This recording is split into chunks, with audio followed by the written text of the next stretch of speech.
As we have talked about before in this class, females in the music industry overall have so many challenges that they have to encounter. They face misogyny, criticism from the public, and overall encounter more difficulties compared to their male counterparts. But female rappers, they take that hate, they take that criticism, they take those challenges, and they use it as fuel in their music.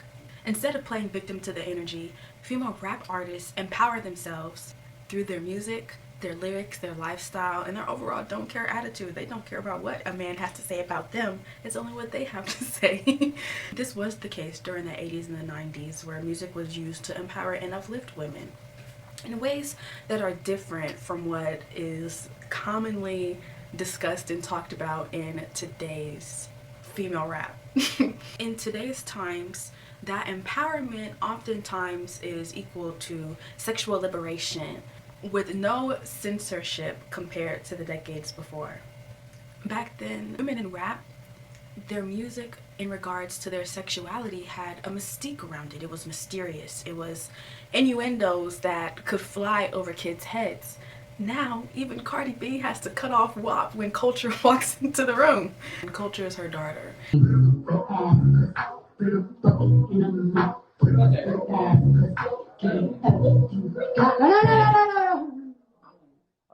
Now, of course, I think that empowerment is great. Empowerment is wonderful for women. I love it when women are celebrated in music. I love it when women are being celebrated in general.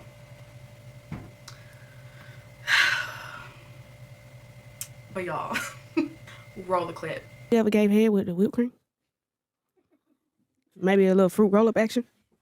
Maybe the little grapefruit action? I plead the fifth. Which one, Miss Bailey, if you nasty? I plead the fifth. I plead the Well, fifth. I answer it for you. Let me tell y'all how rap cap I am. In one of my verses, I said something about eating it with the ice. I ain't never had my thing like ate with the ice. That's just so rap cap. Girl, you need to just be a ghostwriter at this point, because, girl, you just cap too much.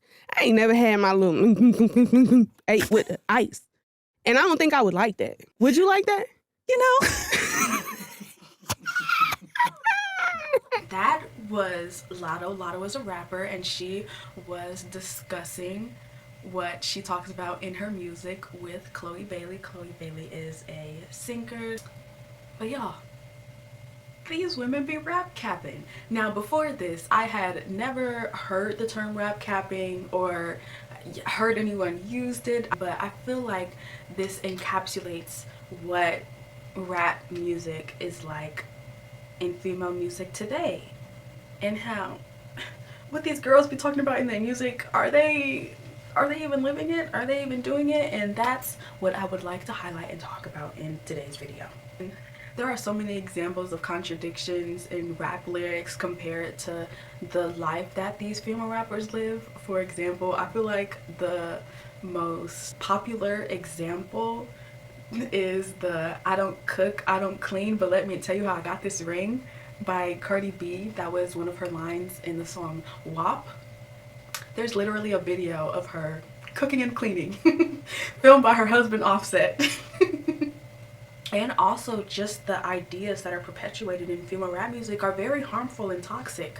I want to specifically highlight the City Girls. Now, the City Girls are made up of JT and Young Miami. Young Miami is also known as Carisha.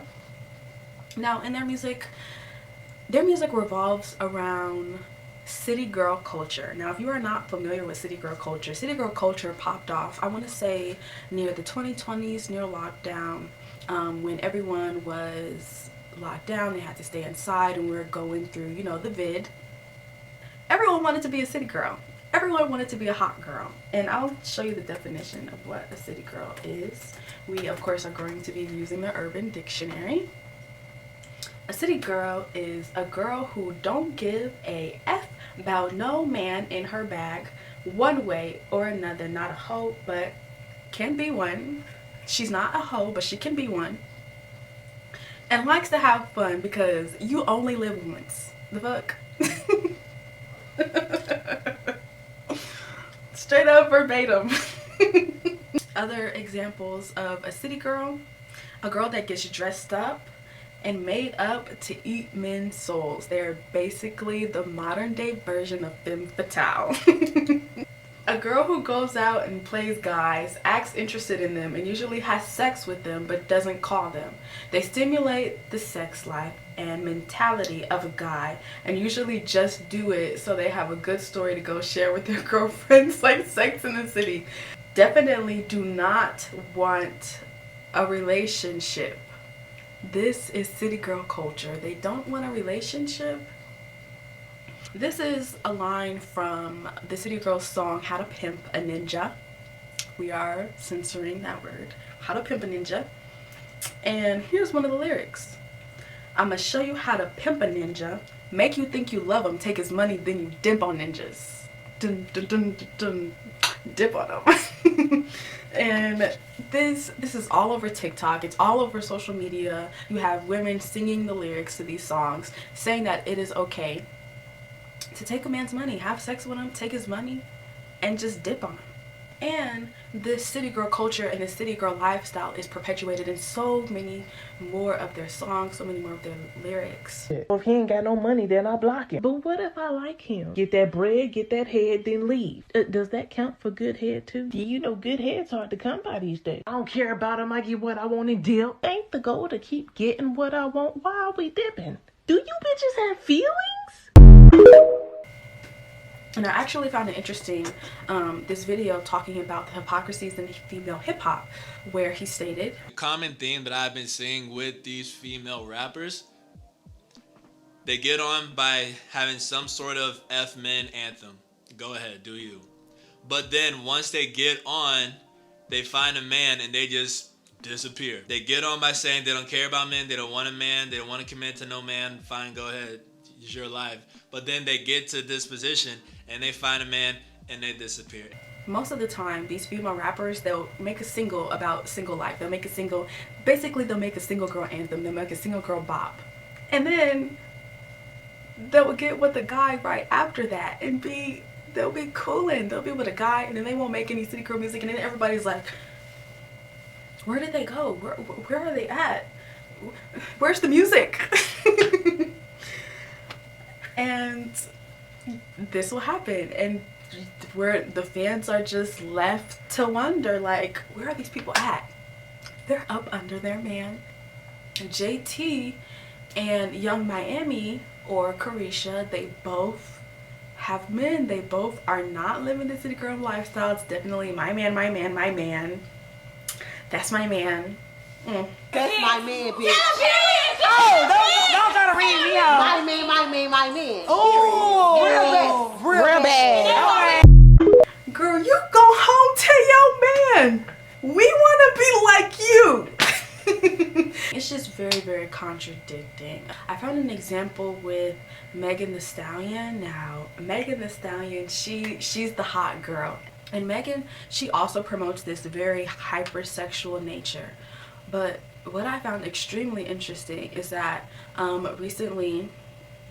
but last year, of course, she had her trial with Tory Lanez. We're not going to really get into that, but in the trial, they were revealing her sexual history. And one of the things that she said was that she was very embarrassed about what was coming out about her, because it came out that she was having sex with male rappers in the industry. And recently, at the time, she was with her long-term boyfriend, Partisan Fontaine. And she said that she felt embarrassed about what was coming out about her sexually in her sexual past. She was embarrassed. The hot girl coach wasn't embarrassed about her sexual past and her sexual promiscuity. And a lot of these times, I feel like girls, they're putting on a front. They're rap capping.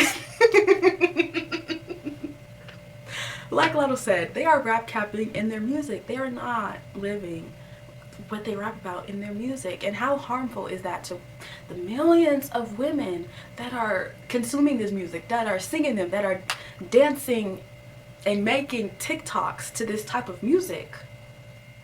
Tying it all together, I want to leave you guys with a couple of questions for you to think about.